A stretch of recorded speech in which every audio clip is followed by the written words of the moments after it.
On the morning of June 22, 1945, in a small limestone cave near the southern tip of Okinawa, two Japanese generals prepared to die. Above them, American infantry and Marines were mopping up the last organized pockets of resistance on an island that had been fought over for 82 days. Below them, in the wreckage of Shuri Castle and the cane fields and coral ridges of the south, tens of thousands of Japanese soldiers and Okinawan civilians lay dead. The men in that cave were Lieutenant General Mitsuru Ushijima, commander of the Japanese 32nd Army, and his chief of staff, Lieutenant General Isamu Cho. Within hours, both would take their own lives by ritual disembowelment, closing the last great land battle of the Second World War.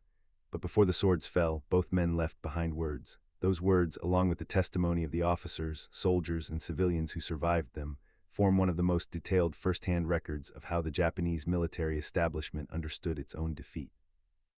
This is the story of what the defenders of Okinawa said, wrote, and believed in the final days of the battle, and in the years that followed, as they tried to explain what had happened to them and to the island they had been ordered to hold at any cost. To understand what was said after the fall of Okinawa, it is necessary to understand what the battle was for. By the spring of 1945, Japan's outer defensive perimeter in the Pacific had collapsed. The Marianas had fallen the previous summer, bringing American B-29 bombers within range of the Japanese home islands. Iwo Jima had fallen in March 1945 after a battle of unprecedented cost. Okinawa, part of the Ryukyu Islands and administratively part of Japan proper since 1879, was the last major landmass standing between the advancing American forces and Kyushu, the southernmost of Japan's home islands. Imperial General Headquarters in Tokyo understood that Okinawa could not realistically be held indefinitely against American naval and air superiority.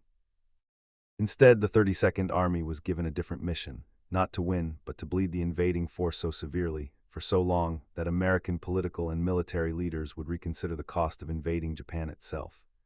This was the doctrine of strategic attrition, and it shaped everything that Japanese commanders on Okinawa would later say about their own defeat. The man most responsible for turning that doctrine into a working plan was not Ushijima, who as commanding general held ultimate authority, but Colonel Hiromichi Yahara, the 32nd Army's senior staff officer. Yahara was, by the standards of the wartime Japanese Army, an unusual figure. He had spent 2 years in the United States as an exchange officer, spoke some English, and had studied American military methods directly rather than through translated doctrine. He rejected the reflexive banzai charge, the mass frontal assault that had characterized so many Japanese defenses earlier in the Pacific War, and that had produced spectacular but militarily wasteful casualties on islands such as Saipan and Tarawa. Yahara's plan for Okinawa called instead for a patient, layered defense in depth, built around the coral ridgelines and limestone caves of the island's south, anchored on the ancient fortifications of Shuri Castle. Soldiers would not die in a single dramatic rush. They would die slowly, extracting the maximum possible cost from every ridge, every cave mouth, every reverse slope, for as many days as the terrain and ammunition allowed. This approach put Yahara at odds with much of the Japanese officer corps, including his own chief of staff.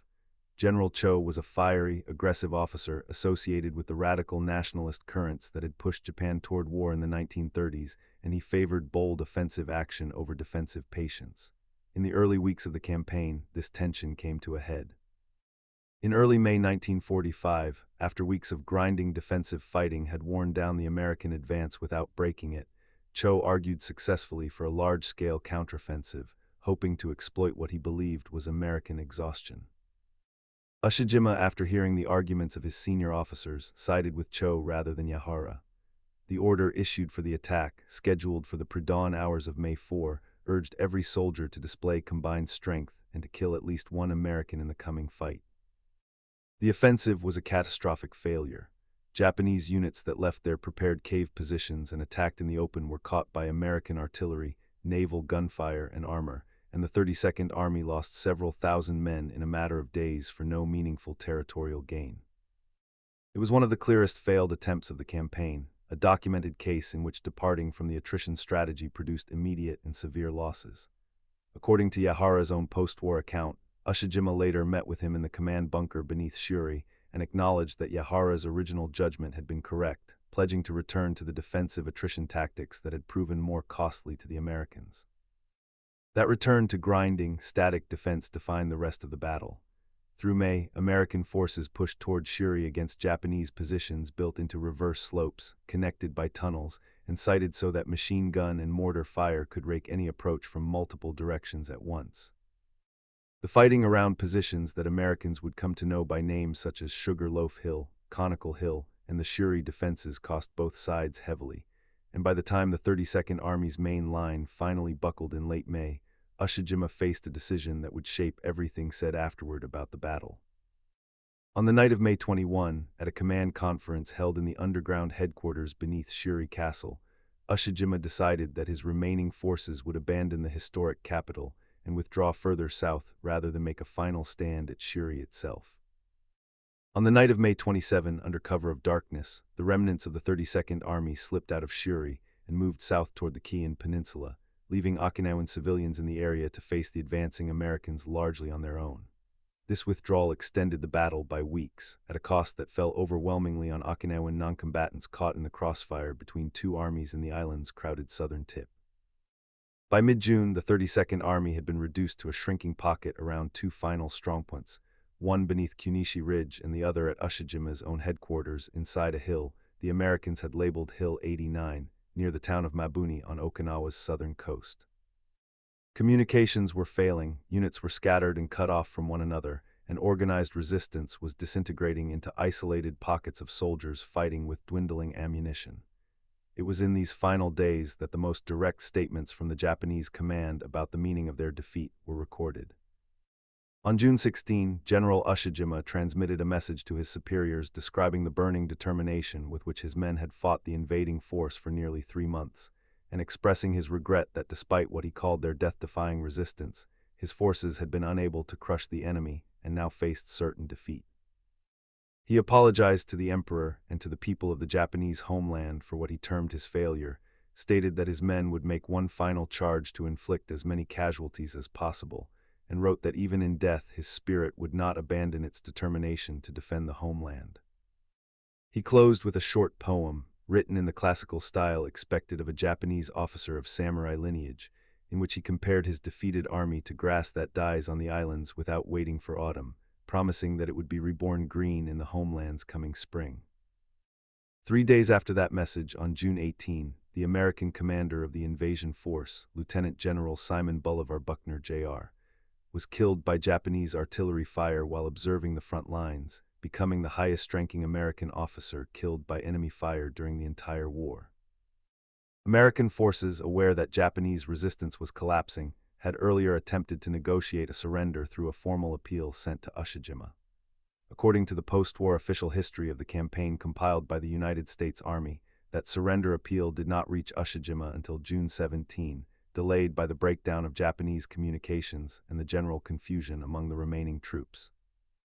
When Ushijima and Cho finally received it, both men regarded the proposal as absurd, reportedly finding it laughable and stating that accepting such terms would be incompatible with their honor as men descended from the samurai tradition. This response reflects one of the defining features of what Japanese defenders said in the closing days of the battle. Even facing annihilation, senior officers framed surrender not as a practical option to be weighed, but as a violation of an inherited code of conduct that made capitulation unthinkable regardless of the military situation. On June 22, with his remaining command reduced to a handful of men trapped in the cave at Hill 89, Ushijima prepared to end the organized defense of Okinawa in the manner he believed his position required. Shortly before dawn, he and General Cho performed ritual suicide, seppuku, in the traditional manner, each disemboweling himself with a blade while an aide delivered the final cut. Cho left behind a handwritten epitaph, wrapped in a white silk cloth, in which he recorded that he departed the world on that day without regret, without shame, and without any sense of unfulfilled obligation, and noted his age as 51 years at the time of his death. Their bodies were carried by remaining orderlies to the base of the cliff below the headquarters cave and buried in shallow graves, partly covered with stones. American troops of the 7th Infantry Division discovered the graves 3 days later, on June 25, confirming the deaths of the two senior commanders and effectively marking the end of organized Japanese command on the island, even though scattered fighting by isolated units and holdouts would continue for weeks afterward. Before his death, Ushijima had given one further instruction that would prove decisive for how the battle would later be understood from the Japanese side. He ordered Colonel Yahara, his senior staff officer, not to take his own life along with the rest of the headquarters staff, but instead to attempt to escape the island, evade capture if possible, and make his way back to the Japanese mainland to deliver a full and accurate report of what had actually happened at Okinawa to Imperial General Headquarters and ultimately to the Emperor. This was an extraordinary order within the value system of the wartime Japanese officer corps, in which suicide rather than survival was overwhelmingly the expected response to defeat, and in which capture by the enemy carried a stigma understood to bring disgrace upon a soldier's family. Yahara attempted to comply, disguising himself in civilian clothing after the deaths of Ushijima and Cho, and trying to make his way north through the remaining Japanese-held territory. He evaded immediate capture for a time, but was ultimately taken prisoner by American forces on July 7, 1945, becoming the highest-ranking Japanese officer of the 32nd Army to survive the battle. Yahara's survival, though initially a source of personal disgrace within the value system he had been raised in, ultimately produced the single most detailed Japanese account of the battle to reach the outside world.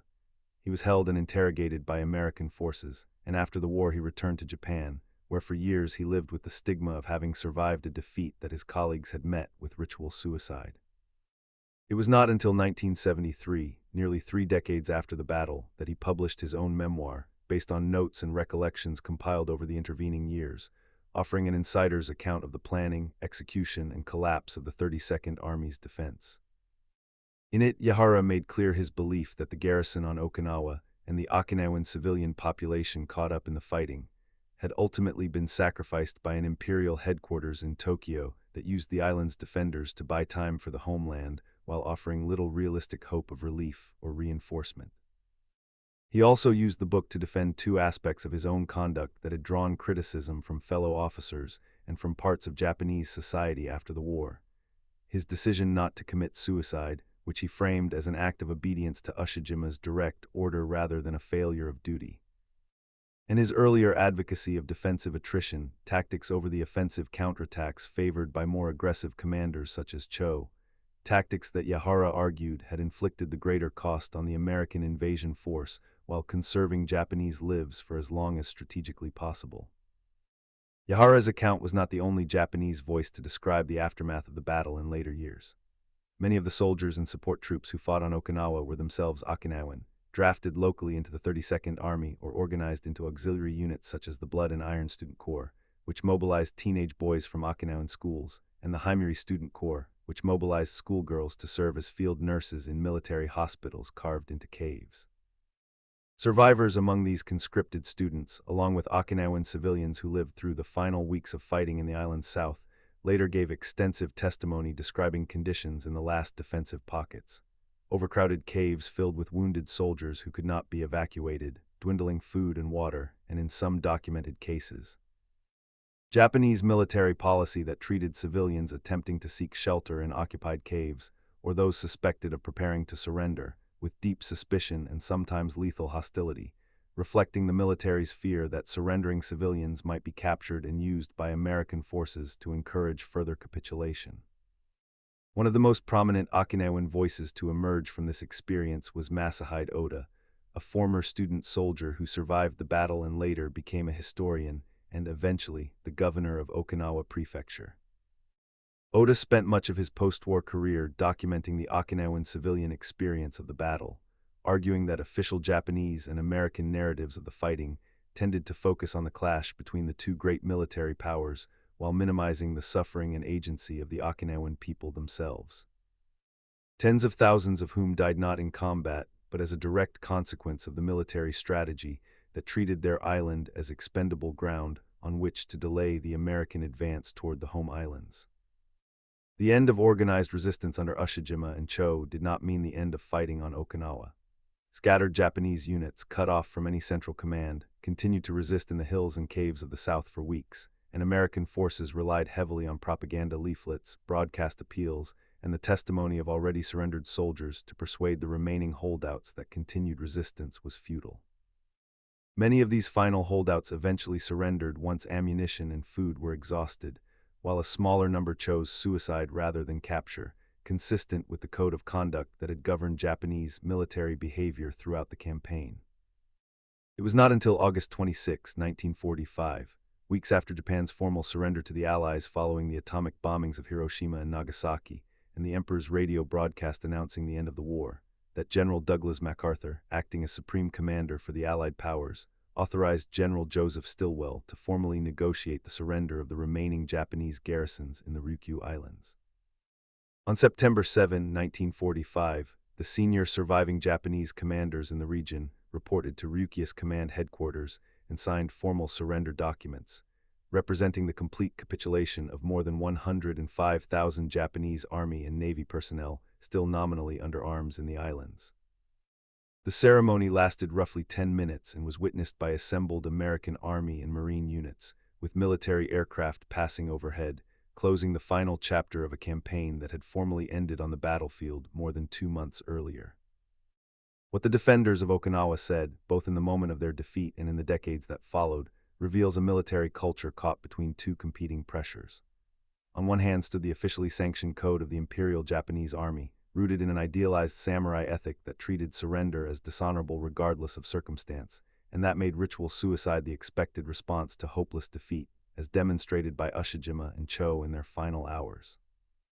This code shaped not only the deaths of the senior commanders but the broader conduct of the battle itself, from the disastrous May offensive launched in defiance of sound tactical judgment to the refusal to even seriously consider the American surrender proposal in June.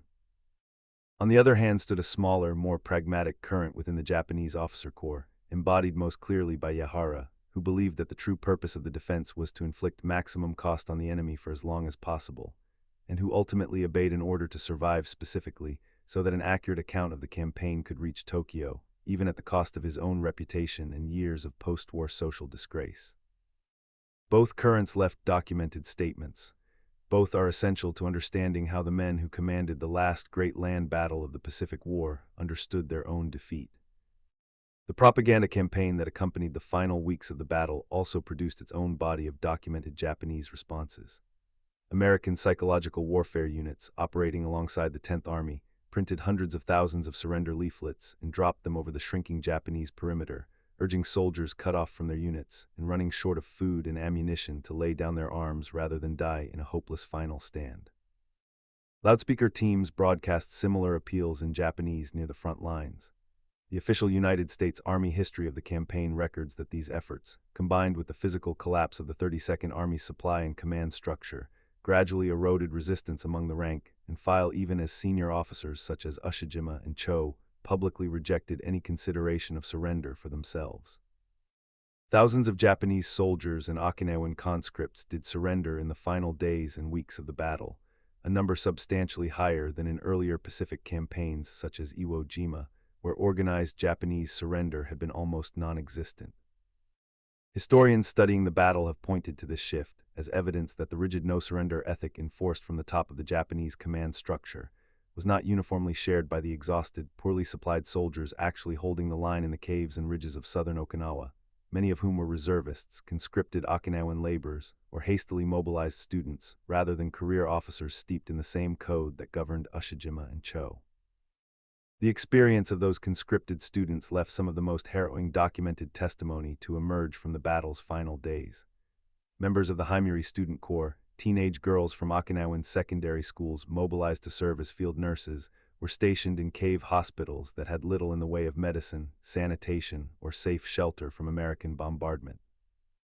As the front collapsed southward in June, military orders effectively disbanded these units and released the students into the same chaotic retreat that engulfed the rest of the 32nd Army, leaving many of them without protection in the final, most heavily contested days of the fighting. Survivors among the Haimiri students, along with members of the Blood and Iron Student Corps mobilized as messengers and combatants, later gave detailed post-war accounts describing the disintegration of military discipline in the last caves, the shortage of food and water, and the pressure many felt, reinforced by military indoctrination, to take their own lives or accept death rather than risk capture. These accounts, collected over subsequent decades by Okinawan historians and preserved in institutions such as the Haimiri Peace Museum near Itamen, have become an essential counterweight to the accounts left by senior officers, documenting how the abstract doctrine of honorable death, articulated by commanders such as Ushijima in his final message, was experienced on the ground by conscripted teenagers with little say in the strategy that determined their fate. The military significance of Okinawa's fall extended far beyond the island itself. The staggering cost of the campaign, roughly 12,000 American dead and 36 ships sunk against a Japanese and Okinawan death toll, estimated at well over 100,000 military personnel, and a broadly comparable number of Okinawan civilians, weighed directly on the decisions made in Washington in the weeks that followed. Military planners preparing for the planned invasion of the Japanese home islands, an operation that anticipated combat conditions even more severe than those encountered on Okinawa, given the terrain and population density of Kyushu and Honshu, used the Okinawa casualty figures as a benchmark for the potential human cost of a full invasion. That calculation fed directly into the debate over alternative means of ending the war, including the decision to use atomic weapons against Hiroshima and Nagasaki in early August 1945, a decision historians continue to study in relation to the lessons drawn from Okinawa's ferocious final defense. In this sense, the 32nd Army's strategy of attrition, however costly to its own soldiers and to Okinawan civilians, achieved something close to its original strategic purpose. It demonstrated to American planners the potential price of invading Japan itself, and that demonstration became part of the calculus that shaped the war's final weeks. In the decades since 1945, the words and actions of the defenders of Okinawa have continued to shape how the battle is remembered, both in Japan and in Okinawa itself, a place whose relationship to mainland Japanese authority remains a subject of ongoing historical and political discussion. The site of Ushijima and Cho's final stand, along with the caves and battlefields across the southern part of the island, has become the location of memorials, museums, and peace parks, including the cornerstone of Peace Monument, which lists the names of all identified dead from the battle regardless of nationality, Japanese, Okinawan, American, and Korean laborers conscripted into Japanese service alike. Yahara's memoir remains one of the primary Japanese-language sources historians use to reconstruct the internal decision-making of the 32nd Army, translated into English decades after its original publication, and still cited in modern military and historical scholarship on the battle. The tension between the samurai code that drove Ushijima and Cho to end their own lives in a limestone cave, and the pragmatic order that sent Yahara south in disguise to carry the truth back to Tokyo captures in miniature, the larger contradiction at the heart of Imperial Japan's final defense. An institution that prized honor above survival, commanding one of its own officers to survive precisely so that the truth of its defeat would not be lost. What the defenders of Okinawa said after the battle's end, whether carved into a suicide poem, transmitted in a final radio message, or written decades later in a disgraced colonel's memoir, remains among the most complete and unflinching records left by any defeated military command of the Second World War, a testament not to victory, but to how an army chose to explain its own destruction to the people it had failed to protect.